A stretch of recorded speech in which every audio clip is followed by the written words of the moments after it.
جن چیزوں کے اقرار نے ہم کو داخل اسلام کیا انہی میں سے کسی کا انکار ہم کو کیا کرے گا؟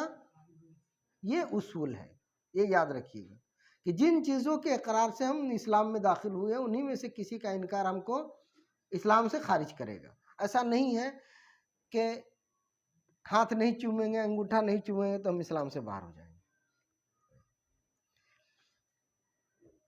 اب ایک اور چیز ہے کہ ہم نے دین کو نہیں سمجھا، ہم نے اہل سنت کو نہیں سمجھا، دین کے ضروریات کی تبلیغ ہم نے نہیں کی، اہل سنت کی ضروریات کی تبلیغ ہم نے نہیں کی، ہم نے تبلیغ کی اپنی طبیعت کی، اپنے رسومات کی، اپنی بنائی ہوئی چیزوں کی۔ میں نے پہلے ہی کہا کہ دین مکمل ہے، اس دین میں نہ اب گھٹانے کی ضرورت ہے نہ بڑھانے کی ضرورت ہے، دین مکمل ہے۔ اللہ رب العزت نے اپنے پیارے نبی کے ذریعے ہم تک کے جو دین بھیجا ہے وہ مکمل دین بھیجا ہے، اور اس دین میں کسی کے بڑھانے اور گھٹانے کی کوئی ضرورت باقی نہیں رہ جاتی۔ اب اگر کوئی چیز آپ یا ہم یا کوئی بڑھاتا ہے اور اس کو لازم کرتا ہے امت پر یا امت کے کسی فرد پر، تو یہ جان جائیے کہ وہ دین پہ زیادتی کر رہا ہے، وہ اللہ اور رسول کے دین کو سمجھا نہیں ہے، اور اللہ اور رسول نے جو دین ہم کو دیا ہے اس دین کی وہ اپنی شرح کر رہا ہے، اپنی طبیعت کے مطابق وہ تشریح کرنا چاہتا ہے اور اس کو لازم کرنا چاہتا ہے۔ اب دین میں بہت ساری چیزیں جو لازم نہیں ہیں، جس کو اللہ اور رسول نے لازم نہیں کیا ہے، اس کو اگر کوئی بھی شخص لازم کرے، چاہے جتنا بڑا ہو، چاہے وہ اس کے ساتھ ایک جم غفیر ہو جائے، ایک ہجوم ہو جائے اربوں لوگوں کا، کروڑوں لوگوں کا، تب بھی وہ شخص اور اس کی یہ روش، اس کا یہ طریقہ درست نہیں ہو سکتا۔ یا یہ کہ دین میں جن جن چیزوں کا اللہ اور رسول نے صراحتاً ذکر کر دیا ہے حلت و حرمت کے حوالے سے، اگر ان میں سے کسی چیز کا کوئی انکار کرے اور اس کو گھٹانا چاہے، اس میں سے کسی چیز کو کوئی گھٹانا چاہے، تو یہ جان جائیے کہ وہ اپنی طبیعت کو شریعت پہ وہ لازم کر رہا ہے اور حاوی کر رہا ہے۔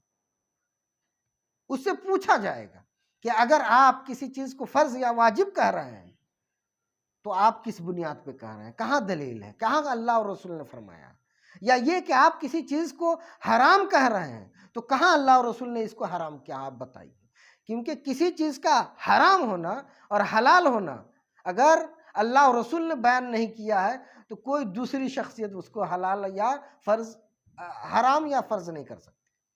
کوئی بھی امت کا کوئی بھی فرد جس کو اللہ اور رسول نے فرض اور حرام نہیں کیا ہے، اس کو امت کا کوئی بھی فرد فرض اور حرام نہیں کر سکتا۔ یہ بھی اصول ہے، اس کو یاد رکھیے۔ اگر کوئی بھی آدمی کسی اپنے رسم کو لازم کرنا چاہے امت پر، تو آپ جان جائیے کہ زیادتی ہو رہی ہے اور وہاں پہ حق بولنا واجب ہے آپ پر۔ اعلیٰ حضرت علیہ رحمۃ رضوان فتاوی رضویہ میں ایک جگہ لکھتے ہیں کہ اگر کوئی رسم عوام و خواص میں اس قدر رائج ہو جائے اور اس قدر اس کی پابندی ہونے لگے کہ لوگ اس کو واجب کی طرح سمجھنے لگے، عملاً کوئی کام ہو رہا تھا اور اس کو لوگوں نے واجب کی طرح کرنا شروع کر دیا اور سمجھنا شروع کر دیا، تو علماء اور مشائخ پہ ضروری ہے، واجب ہے کہ اس کو ترک کریں تاکہ امت کو معلوم ہو جائے کہ یہ دین میں واجب نہیں ہے۔ جس کو اللہ اور رسول نے واجب نہیں کیا، اگر امت دھوکے میں اس کو واجب سمجھنے لگے تو علماء اور مشائخ کی ذمہ داری ہے کہ اس کو جان بوجھ کے ترک کریں تاکہ امت یہ جان جائے کہ یہ چیز اس قدر مواظبت کے ساتھ کرنے کے لیے اور لازم سمجھنے کے لیے نہیں ہے، بلکہ یہ غیر ضروری چیز، یہ رسم ہے۔ بہت سارے اعمال ہمارے ایسے ہیں جو مستحب ہیں، جائز ہیں، اگر ہم کریں گے تو فائدہ ملے گا، نہیں کریں گے کوئی نقصان نہیں ملے گا۔ جیسے ہم فاتحہ کرتے ہیں، قیام کرتے ہیں، میلاد شریف پڑھتے ہیں، صلاۃ و سلام پڑھتے ہیں کھڑے ہو کر کے، انگوٹھا چومتے ہیں، یہ وہ اعمال ہے جو اعمال نہ دین میں فرض ہے اور نہ حرام ہے۔ اگر کوئی ان اعمال کو فرض کرتا ہے، واجب کرتا ہے، تب بھی جان جائے کہ وہ زیادتی کر رہا ہے دین پر، اور اگر کوئی اس کو حرام بتا رہا ہے تو یہ جان جائیے کہ وہ اپنی طبیعت اور اپنی مرضی کو دین پہ تھوپ رہا ہے۔ جس کو اللہ اور رسول نے حرام نہیں کیا، فرض نہیں کیا، اس کو کوئی بھی نہ فرض کر سکتا نہ حرام کر سکتا۔ ہاں یہ ہمارا رسم، ہمارا طریقہ، ہمارا ٹریڈیشن ہو سکتا ہے، ہمارا سماجی طریقہ ہو سکتا ہے، ہماری اپنی طبیعت اور اپنی محبت ہو سکتی ہے. ہم کو اچھا لگتا ہے، ہم قیام کریں گے، فاتحہ پڑھیں گے، یا نبی سلام علیک پڑھیں گے، شیرنی سامنے رکھ کر کے فاتحہ پڑھیں گے، کھول کر کے فاتحہ پڑھیں گے، پھونک پھونک کے دم کریں گے اس میں اور پھر کھائیں گے. ہم کو یہ اچھا لگتا ہے. لیکن اگر کسی کو اچھا نہیں لگتا ہے تو ہم تھوپیں گے نہیں، اس کے پر ہم مسلط نہیں ہوں گے. اگر ہم مسلط ہوتے ہیں اس پر یا وہ مسلط ہوتا ہے ہم پر تو ہم دونوں خطاوار ہوں گے، ہم دونوں خطاوار ہوں گے. تو یہ ہمارے رسومات سے ہیں. قیام، میلاد، فاتحہ، ہر نماز کے بعد درود شریف پڑھنا، یا ہر اذان سے پہلے درود شریف پڑھنا، یا عید بقرعید کے بعد اجتماعی طور پہ یا نبی سلام علیک پڑھنا، یہ سب مسلمانوں کا پسندیدہ طریقہ ہے. مسلمان اگر کرتے ہیں تو اچھا ہے، اگر کوئی نہیں کرتا ہے تو کوئی عیب نہیں ہے. لیکن حیرت اس وقت ہوتی ہے کہ اب جنازے میں بھی یہ سب چیزیں جاری ہو گئی. اب جنازہ پڑھ لیا، آپ جنازے سے ابھی سلام بھی نہیں پھیرا آپ نے کہ یا نبی سلام علیک شروع. جنازے میں آپ کو لگا 4 منٹ اور سلام پڑھنے میں آپ کا لگ رہا ہے 8 منٹ.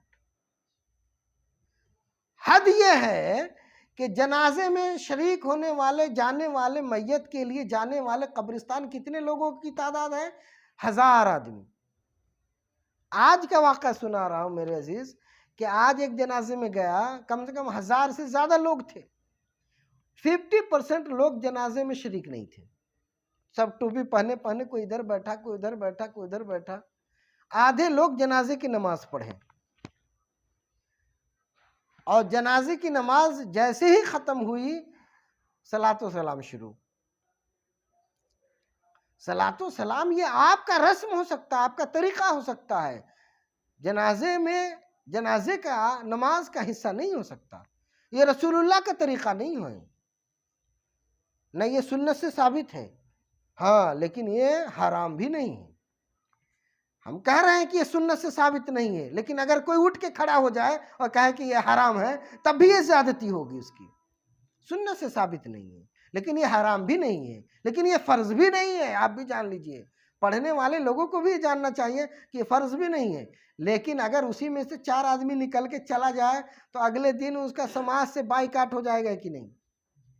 سب لوگ سلام پڑھ رہے تھے، یہ 5 آدمی نہیں پڑھا، وہابی ہے، یہ وہابی ہے، یہ دیوبندی ہے، یہ بدعقیدہ ہے، یہ اب اس کا بائیکاٹ کرو. مولانا یہ زیادتی ہے، یہ سراسر زیادتی ہے کہ جس کو اللہ اور رسول نے فرض اور واجب نہیں کیا اس کو آپ فرض اور واجب کر رہے ہیں اور اس کو معیار سنیت سمجھ رہے ہیں. وہ اہل سنت کی ضروریات سے نہیں ہے. جو ضروریات اہل سنت سے نہیں ہے اس کو ضروریات اہل سنت میں شمار کرنا، کیا یہ اہل سنت کے اوپر زیادتی نہیں ہے؟ سراسر زیادتی ہے. جو دین کی ضروریات میں سے نہیں ہے اس کو دین کی ضروریات میں شمار کرنا، کیا یہ زیادتی نہیں ہے؟ سراسر زیادتی ہے. حال تو یہ ہے میرا کہ اگر 500 لوگ جنازے کی نماز میں شریک تھے تو جان لیجئے آپ، میرا ایک گمان ہے کہ 5 سے 10% لوگوں کو دعا یاد رہی ہوگی اور اس کے علاوہ کو نہیں رہی ہوگی. اور نہیں تو سروے کر لیا جائے اس کا. دعائیں یاد نہیں ہے، کسی کو کوئی فکر نہیں ہے جناب. تحیات نہیں یاد ہے مسجد میں. جمعہ کے دن آپ پوچھ لیجئے لوگوں سے تحیات پڑھوا کر کے، تو اگر 1000 لوگ مسجد میں جمع ہو رہے ہیں تو شاید 100 آدمی کو تحیات یاد ہو. بغیر تحیات کے تو نماز ہی نہیں ہوگی. تو ہمارا تو علمی معیار یہ ہے. لیکن اگر کوئی جنازے کے بعد یا عید بقرعید کی نماز کے بعد یا جمعہ کی نماز کے بعد یا فجر کی نماز کے بعد صلاۃ و سلام میں ہمارے ساتھ شریک نہیں ہوتا ہے تو ہم اگلے دن سے اس کو بدعقیدہ گھوشت کر دیتے.